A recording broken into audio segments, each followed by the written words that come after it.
Hi hello friends, welcome back to Akshay Amma Samayal. சப்பாத்திக்கு நம்ம என்ன தான் விதவிதமாக சைட் டிஷ் பண்ணாலும் ஒரு சிலருக்கு சிக்கன், மட்டன் அந்த மாதிரி நான்வெஜ்ஜோட சாப்பிட தான் ரொம்ப லைக் பண்ணுவாங்க.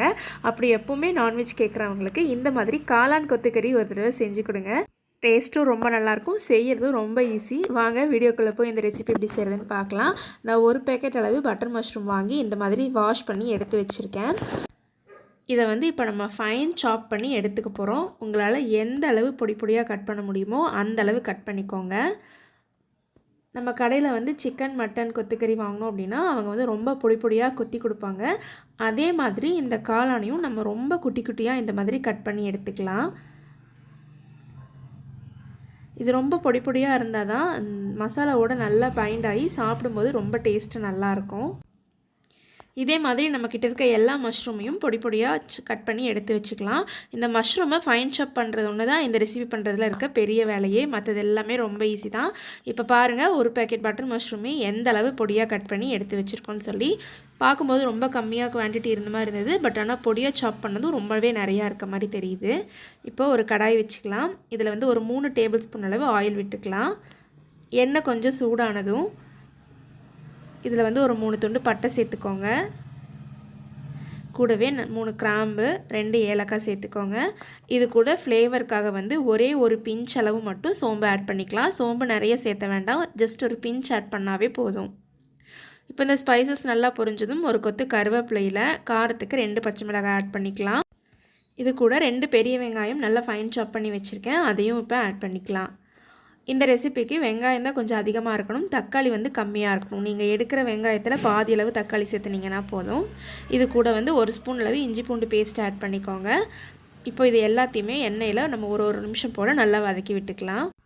இந்த வெங்காயம் வந்து நீங்கள் எண்ணெயில் எந்தளவு வதக்குறீங்களோ அந்தளவு மஷ்ரூமோடு வச்சு சாப்பிடும்போது டேஸ்ட்டு நல்லாயிருக்கும்.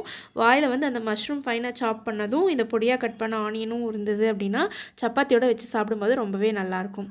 இப்போ நம்ம 2 பெரிய வெங்காயம் சேர்த்துருந்தோம். நான் ஒரே ஒரு பெரிய தக்காளியை ஃபைனாக சாப் பண்ணி இதில் ஆட் பண்ணியிருக்கேன். தக்காளி சேர்த்ததும் இந்த ரெசிபிக்கு தேவையான அளவு உப்பு இப்போ ஆட் பண்ணிக்கலாம். இது கூடவே பார்த்தீங்கன்னா 2 டேபிள் ஸ்பூன் அளவு மல்லித்தூள் ஆட் பண்ணியிருக்கேன்.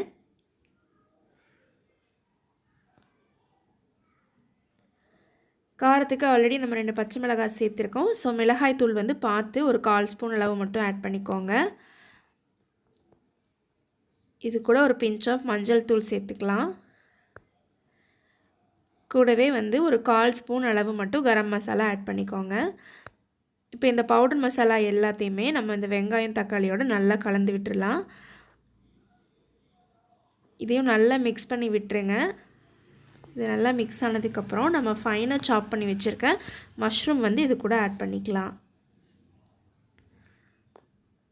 இந்த ரெசிபி வந்து பண்ணுறது ரொம்பவே ஈஸி, ஜஸ்ட் ஒரு 15 மினிட்ஸில் பண்ணி முடிச்சிடலாம்.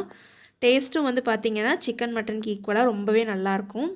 இப்போ இந்த மஷ்ரூமை இந்த பவுடர் மசாலாவோட நல்லா கலந்து விட்டுருங்க. மஷ்ரூம் வந்து வேகிறதுக்கு தண்ணி நிறைய சேர்க்க வேண்டாம், ஏன்னா அதுலேயே வந்து தண்ணி நிறைய விடும். ஸோ ஒரு 1/2 டம்ளர் அளவு மட்டும் தண்ணி நான் ஆட் பண்ணுறேன். நம்ம தண்ணி சேர்த்து வேக வைக்கும்போது மஷ்ரூம்லேருந்து வாட்டர் ஃபுல்லாக நல்லா ரிலீஸ் ஆகும். அதுவே இந்த மஷ்ரூம் நல்லா குக் ஆகிறக்கும் நம்மளுக்கு கிரேவிக்குமே கரெக்டாக இருக்கும். இப்போ இதை லிட்டு போட்டு க்ளோஸ் பண்ணி ஒரு 5 மினிட்ஸ் போல் வேக வச்சு எடுத்துக்கலாம். 5 மினிட்ஸ்க்கு அப்புறம் இப்போ ஓப்பன் பண்ணி பார்த்தோம்னா பாருங்கள், மஷ்ரூமும் நல்லா வெந்திருக்கு. நம்ம ஊற்றின தண்ணியோட மஷ்ரூம்லேருந்து வாட்டர் கண்டென்ட் நல்லா ரிலீஸ் ஆகி நல்லா கிரேவி மாதிரி தொக்கு மாதிரி இருக்குது.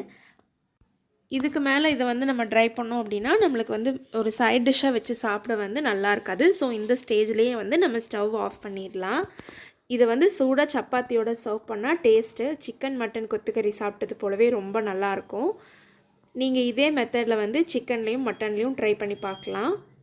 இந்த காளான் கொத்துக்கறி ரெசிபி பார்த்திங்கன்னா சப்பாத்தியோடு மட்டும் இல்லாமல் தோசை, ஆப்பம், இடியாப்பம் இந்த மாதிரி ரெசிபிஸ் கூடயுமே காம்போவாக ரொம்ப நல்லாயிருக்கும்.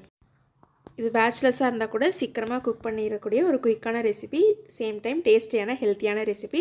வெயிட் லாஸ் பண்ணுறவங்களும் மஷ்ரூம் கிரேவி நிறையவே எடுத்துக்கலாம், வெயிட் லாஸ்க்கு ரொம்பவே ஹெல்ப் பண்ணும். இன்றைக்கி இந்த வீடியோவில் பார்த்த இந்த ரெசிபி உங்களுக்கு எல்லாத்துக்கும் யூஸ்ஃபுல்லாக இருந்திருக்கும் நம்புறேன். வீடியோ பிடிச்சிருந்தா லைக் பண்ணுங்கள், ஷேர் பண்ணுங்கள், கமெண்ட் பண்ணுங்கள். நம்ம சேனலை இன்னும் சப்ஸ்கிரைப் பண்ணாதவங்க மறக்காமல் சப்ஸ்கிரைப் பண்ணிக்கோங்க. தேங்க்யூ.